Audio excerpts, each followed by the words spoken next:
Hey guys, हमने last lecture functional foremanship करके topic पढ़ा था, जिसको हम फंक्शनल ऑर्गेनाइजेशन भी बोल सकते हैं, जिसको डिवाइड किया था दो हिस्सों में, planning and implementation. The planning side is bifurcated into 4 and implementation side भी 4 हिस्सों में डिवाइड होता है, जहां पे हम इंटेलेक्चुअल एक्टिविटी और इम्प्लीमेंटिव एक्टिविटी को क्या करते हैं, कंपेयर करते हैं।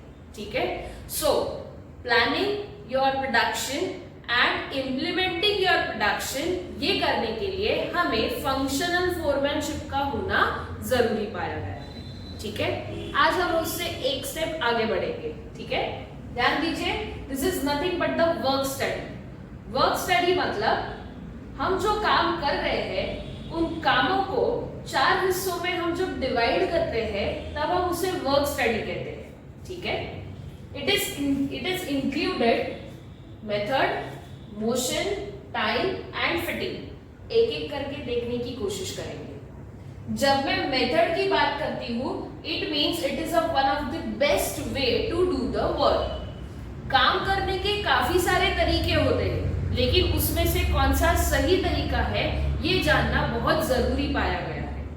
अब पर्टिकुलर मेथड को कैसे सर्च करना है, कैसे सिलेक्ट करना है, इस चीज के बारे में हम कहाँ पढ़ेंगे, मेथड स्टडी में पढ़ेंगे। ठीक है, जैसे फॉर एग्जाम्पल हमें कोई कार डिजाइन करनी है, right, we need to design a car.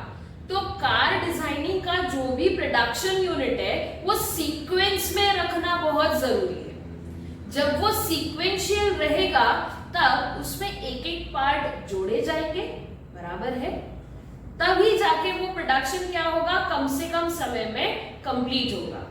ठीक है, एक और एग्जांपल लेते हैं। अगर कार प्रोडक्शन यूनिट में एक मशीन इधर, एक मशीन उधर, तीसरी उधर, चौथी उधर, अगर हमने उसको स्पेस के हिसाब से पुट किया तो चलेगा क्या? नहीं। यहाँ पे मुझे एक मशीन से दूसरे मशीन तक जाने के लिए टाइम भी लगेगा और मेरा कॉस्ट भी बेयर होगा, क्योंकि मटेरियल हैंडलिंग कॉस्ट उसमें रहेगा। एक जगह से दूसरी जगह मटेरियल लेके जाना पड़ेगा ना, तो वहां मुझे एक तो ह्यूमन बीइंग लगेंगे या फिर मशीन लगेंगे चीजें इधर से उधर करने के लिए, मतलब कॉस्ट इनकर हो गया। Getting what I mean to say? So method study में हम हमेशा one of the best way search out करते हैं जिससे हमारा काम जल्दी हो जाए। ठीक है, उसके बाद minimum cost of production. Cost of production मतलब प्रोडक्ट को बनाने के लिए जो खर्चा पड़ता है, that is called as cost of production. वो हमेशा मिनिमम होना चाहिए गाइस। मिनिमम मतलब कम से कम रिसोर्सेस का यूटिलाइजेशन अच्छे से होने के बावजूद कॉस्ट ऑफ प्रोडक्शन आपका मिनिमाइज होना चाहिए। That will always depend on your method. ये हमेशा मेथड के ऊपर डिपेंड करेगा कि आपका कॉस्ट ऑफ प्रोडक्शन कैसा है। ठीक है, सो उसके बाद मैंने एग्जांपल में क्या लिया है, कार प्रोडक्शन। कि कार का अगर प्रोडक्शन यूनिट है तो उसके जो मशीनरीज है वो हमेशा सीक्वेंशियल फॉर्मेट में रहते हैं, जिससे उसका प्रोडक्शन यूनिट ऑर्गेनाइज लगता है। कैसा लगता है? ऑर्गेनाइज लगता है। ठीक है, आगे बढ़ते हैं। The next is after method study। अब मेथड में आपको काम तो पता चल गए, राइट? मेथड में आपको सारे काम पता चल गए। अब बारी आती है मोशन स्टडी की। मोशन स्टडी मतलब वर्क परफॉर्म बाय वर्कर। एक वर्कर जो काम का परफॉर्मेंस देता है उसे हम मोशन स्टडी कहते हैं। I will take again that example. देखिए यहाँ पे कॉन्सेंट्रेट कीजिए। जब मैं कहती हूँ कि one worker work 8 hours a day and producing 30 shirts, तो ये जो उसका आउटपुट रहेगा that will B work perform by the worker. ठीक है ना, ये किसका आउटपुट है? एक वर्कर का आउटपुट है। ठीक है, तो जब ये वर्कर आउटपुट देगा उससे मुझे पता चलेगा कि उसने क्या काम किया है। This can be 35 also, this can be 25 also, and this can be 50 also. So motion study will help me to know the work performed by the worker. Then save time and increase production. Motion study हमेशा क्या करता है? Time save करता है और production increase करने की कोशिश करता है, जिससे हमेशा एक बंदा एफिशिएंट होने की कोशिश करेगा। एफिशिएंसी, कम से कम टाइम में ज्यादा से ज्यादा प्रोडक्टिविटी देने की कोशिश करेगा, that will be called as efficiency. ठीक है ना।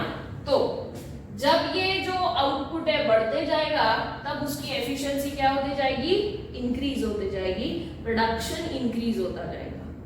क्लियर है सब लोगों को, अच्छे से समझ में आया? एक बार वापस से पढ़ते हैं।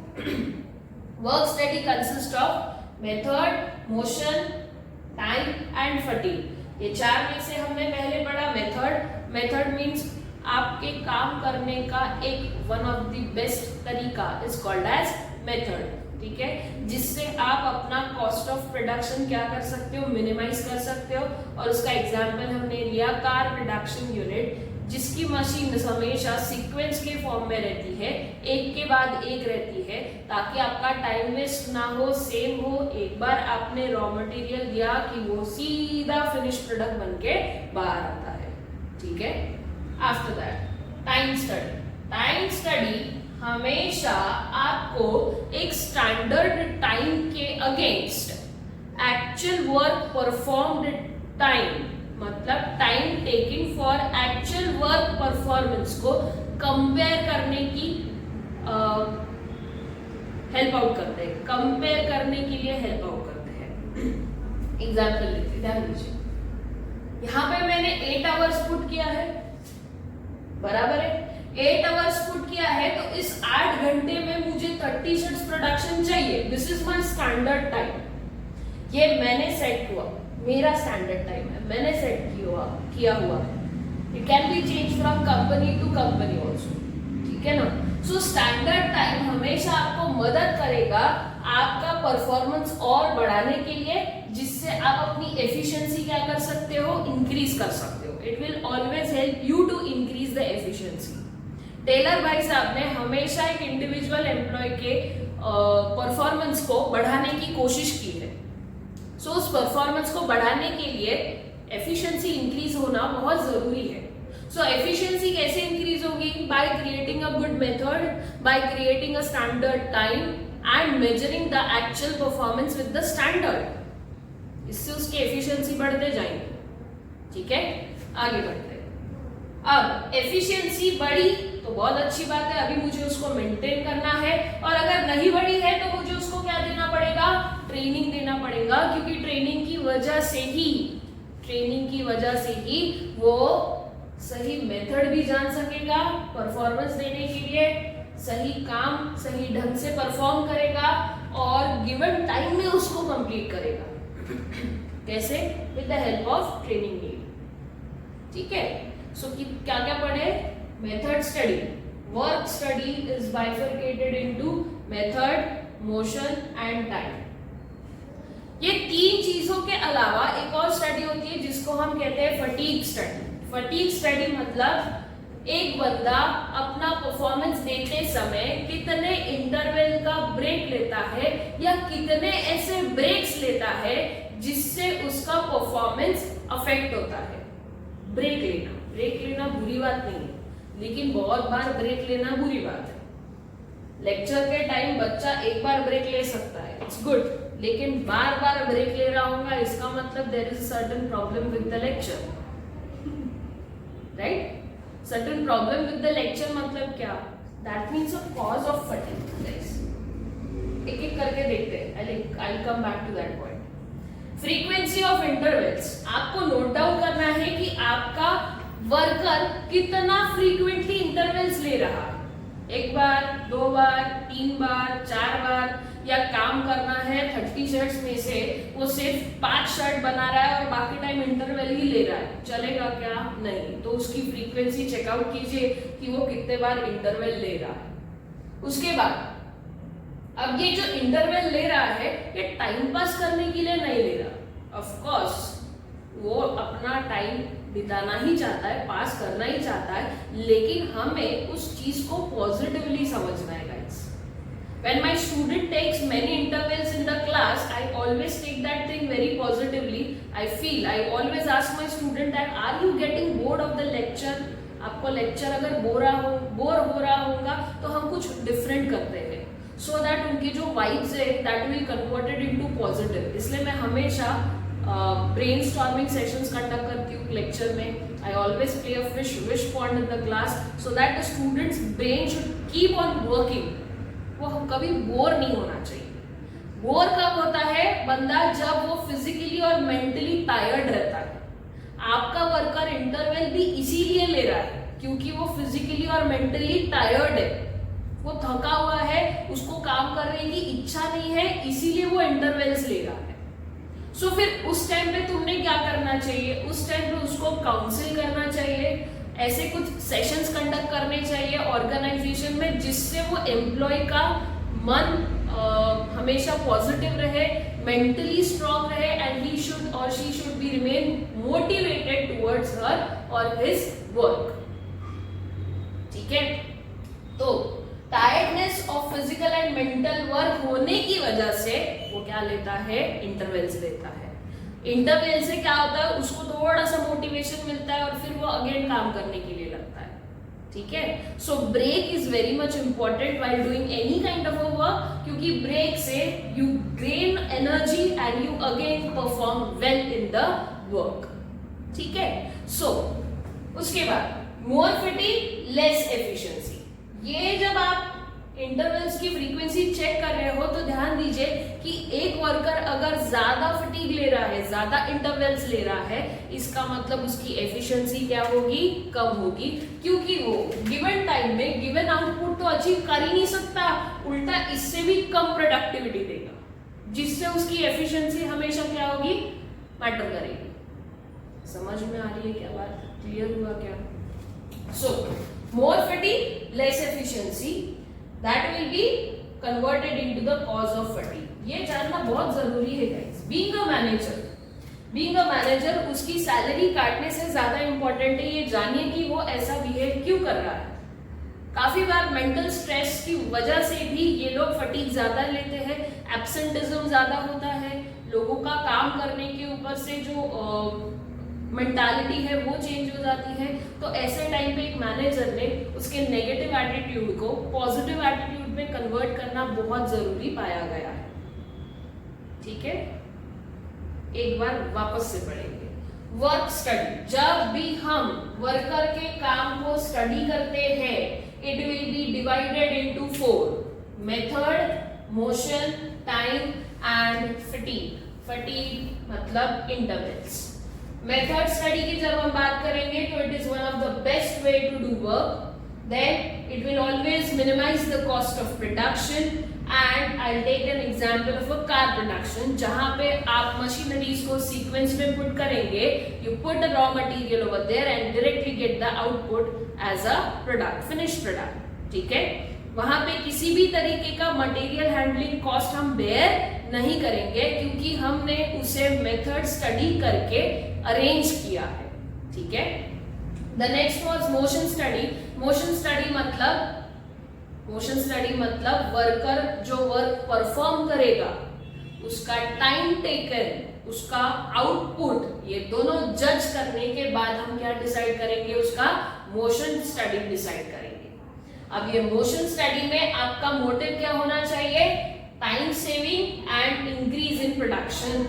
ठीक है ना, हमें कम से कम टाइम में ज्यादा से ज्यादा प्रोडक्टिविटी देनी है, तो प्रोडक्टिविटी तो बढ़ाएंगे ही with the help of motion study, लेकिन टाइम स्टडी भी होना जरूरी है, which will always help you to set a standardized time. एक टाइम स्टैंडर्ड फिक्स कीजिए ताकि आप अपने वर्कर की एफिशिएंसी क्या कर सकते हो? बढ़ा सकते हो. आफ्टर दैट फटीग स्टडी मतलब आपका वर्कर वर्क करते समय कितने बार इंटरवल्स ले रहा है, कितनी बार छुट्टी ले रहा है, इस चीज का नॉलेज एक मैनेजर को होना जरूरी है. More fatigue then it will always result to the less efficiency of worker. तो उसके फटीग की कॉज क्या है ये जानने की कोशिश कीजिए, क्योंकि अगर आपको उसके कॉज पता चल गए तो आप उसको प्रॉपर काउंसलिंग कर सकते हैं, हेल्प आउट कर सकते हैं, जिससे वो अपने इंटरवल्स का पॉजिटिवली वापर करे, क्योंकि ब्रेक होना जरूरी है। बिना ब्रेक का कोई भी बंदा 8 आवर्स काम नहीं कर सकता, तो 8 आवर्स में से एक मैक्सिमम 2 ब्रेक इज अलाउड। इसके अलावा सेशंस कंडक्ट कीजिए जिससे वो अपना स्ट्रेस लेवल कम कर सके, फिजिकली और मेंटली स्ट्रांग रह सके। Is that clear to everyone? चलिए, सो हमारे टोटल 3 चीजें कंप्लीट हुई है टेक्निक्स ऑफ साइंटिफिक मैनेजमेंट में। एक था लास्ट लेक्चर हमने जो देखा फंक्शनल फोरमैनशिप, जिसमें हमने 2 हिस्सों में डिवाइड किया। देन दूसरा हमने देखा था स्टैंडर्डाइजेशन, जो कि मैंने यहाँ सेट किया है। This is what is your standardization which will change with company to company। और आज हमने तीसरा देखा that is work study, which is again divided into 4 type: method, motion, time and fatigue. ठीक है, इसके बाद बात करेंगे the 4th thing is the scientific task setting. Scientific task setting मतलब हम जो भी वर्कर का टास्क सेट कर रहे हैं वो साइंटिफिक बेसिस पे होना चाहिए, मतलब टाइम और स्पीड को ध्यान में रखते हमें हर किसी का टास्क क्या करना है, सेट करना है। ठीक है, अब यहाँ पे जो टास्क हम सेट कर रहे हैं it is like this only. यहाँ पे देखो मैंने जो स्टैंडर्ड सेट किया है, इट मींस जहाँ पे 8 आवर्स का जॉब चलेगा और बंदा मुझे 30 शर्ट्स प्रोड्यूस करके देगा। ठीक है ना, अब उस चक्कर में हमने उसका टाइम भी डिसाइड किया और स्पीड भी डिसाइड करेंगे कि भाई उसको कितने करना है, 30 से ज्यादा किया तो वेल एंड गुड, लेकिन मुझे कितने चाहिए, 30 शर्ट्स चाहिए। ठीक है, समझ में आ रही है बात? देन साइंटिफिक टास्क सेटिंग मतलब जहां पे आप साइंटिफिक टर्म्स को मद्देनजर रखते हुए किसी भी वर्कर का टास्क सेट कर रहे हो उसे हम कहेंगे scientific task setting. Then you have scientific selection and training। आप जो बंदों को सही काम के लिए सिलेक्ट कर रहे हो, putting right person at a right job जो आप कर रहे हो वो भी साइंटिफिक होना चाहिए। It means what, whether that person is mentally strong और not, check it out, physically strong है या नहीं वो भी चेक करना जरूरी है, क्योंकि एक हेवी मशीनरी पे काम करने वाला जो वर्कर है वो 70 या 80 इयर्स का ओल्ड एज वाला बंदा नहीं चाहिए। We need a person who at least able to manage that machine properly। उसके ऊपर काम करना है, need to work daily over that machine, so he should be fit for that purpose। ठीक है, कौन से काम के लिए एज ग्रुप क्या चाहिए, उसका मेडिकल टेस्ट करवाइए, whether he is physically strong or not check out कीजिए। then you have intellectual exams also, aptitude test कीजिए, जैसे कि आज के डेट में गवर्नमेंट एग्जाम्स में होता है। If you want a government job first you have to clear the aptitude test. बड़ी बड़ी कॉर्पोरेट कंपनीज में भी ये लोग पहले सिलेक्शन प्रोसीजर में रिटन एग्जाम्स कंडक्ट करते हैं so that they could able to know the aptitude. Intellectual test होता है वो, एक्चुअली आपका इंटेलिजेंस चेक करते हैं with the help of mathematics, with the help of reasoning, with the help of English knowledge, with the help of general knowledge. ये सारी चीजें जब वो चेकआउट करेंगे उसके बाद आपका पीआई सेशन होता है, दैट इज पर्सनल इंटरव्यू, जहां वो आपको ओवरऑल चेकआउट करते हैं। So this is nothing but the scientific selection process, जहां पे आप एक एक एम्प्लॉय को परख के बराबर से सही जगह पे क्या करते हो, प्लेस करते हो। ठीक है, आगे देखते हैं। When you after scientific selection and training, the last but not least is the differential piece rate plan। इसको मैं बहुत अच्छे से बता देती हूँ, एकदम आसान। डिफरेंशियल पीस मतलब मेरे लिए 30 शर्ट्स, 30 शर्ट्स मेरे लिए क्या हो गए, पीस हो गए। ठीक है, रेट क्या हो गया मेरा, दिस इज माई रेट। ठीक है, and what is the plan, this is my plan.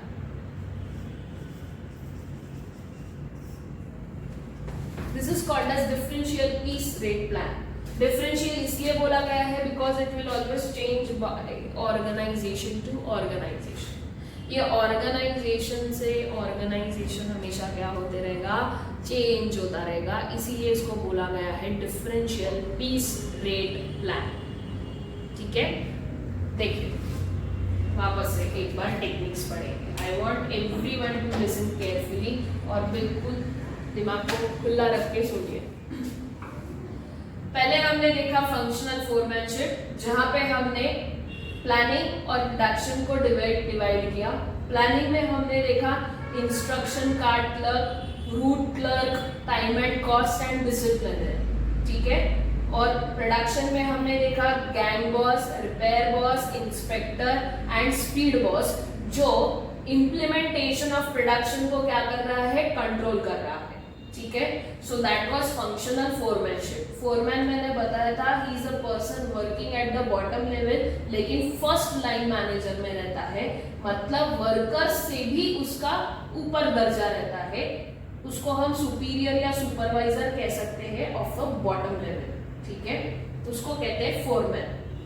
ठीक है, आफ्टर दैट हमने देखा स्टैंडर्डाइजेशन। इसका मतलब यह है कि हर कंपनी ने अपना वर्क क्या करना चाहिए, स्टैंडर्डाइज करना चाहिए, एक स्टैंडर्ड सेट करना चाहिए जिसके तहत रह के हम एक्चुअल परफॉर्मेंस क्या करेंगे, जज करेंगे।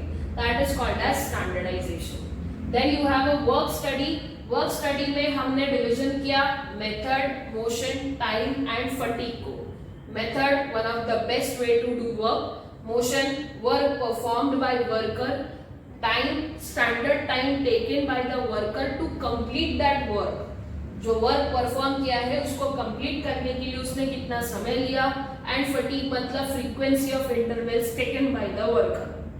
जहां पे हमने इस चीज को प्रॉब्लम ना समझते हुए उस चीज को पॉजिटिविटी में कन्वर्ट किया कि भाई अगर वो फटीग ले रहा है तो उसका क्या कॉज है, क्योंकि ज्यादा से ज्यादा फटीग हमेशा एफिशिएंसी को क्या करेगा है, क्या करता है, कम करता है।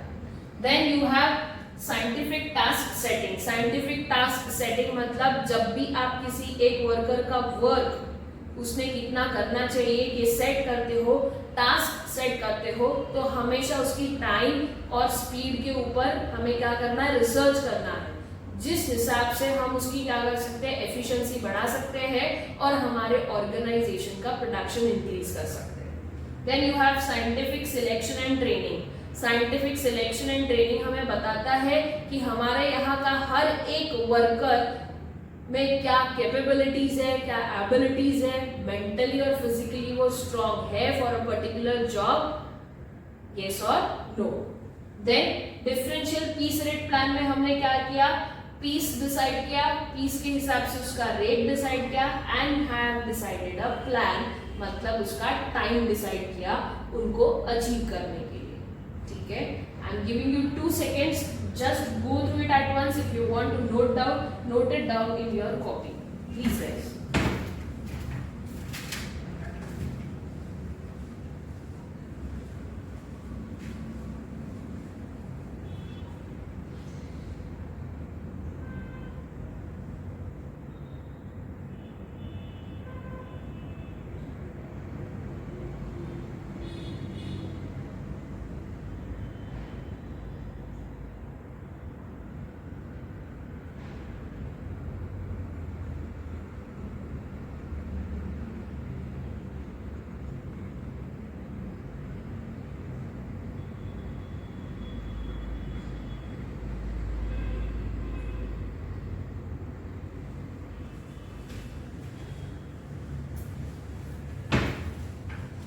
यस गाइस, होप आज का लेक्चर आप लोगों को अच्छा लगा होगा, राइट। आज हमने देखा टेक्निक्स, आज हमने पूरे टेक्निक्स को फिनिश अप किया है, techniques of scientific management, right. Next lecture हम लोग साइंटिफिक मैनेजमेंट के प्रिंसिपल्स पढ़ेंगे। ठीक है, साइंटिफिक मैनेजमेंट के प्रिंसिपल्स।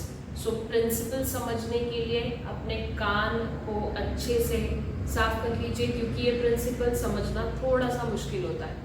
हेनरी फेयर के 14 प्रिंसिपल्स हमने ऑलरेडी पढ़ चुके हैं, जो कि बहुत अच्छे थे, जिसमें हमने मॉडर्न मैनेजमेंट के प्रिंसिपल्स पढ़े, राइट। आई होप आप लोगों को वो सब चीजें समझ में आई होगी।